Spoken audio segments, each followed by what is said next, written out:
guys, it is Jennifer DeVivo with Lotus Door Homes, and look at this fresh new baby that we are bringing to the market.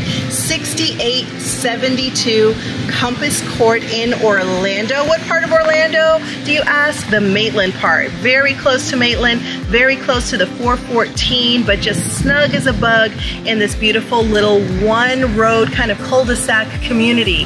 This is a 2-bedroom, 2-bath, 978 square foot house. Before you say that's too small, this house packs a punch.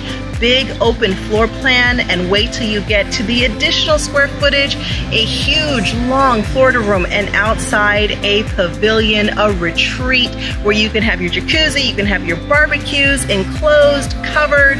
You are gonna love it. This room has a lot to offer, and it's gonna be at an amazing, amazing price. So without any further ado, let's take a look.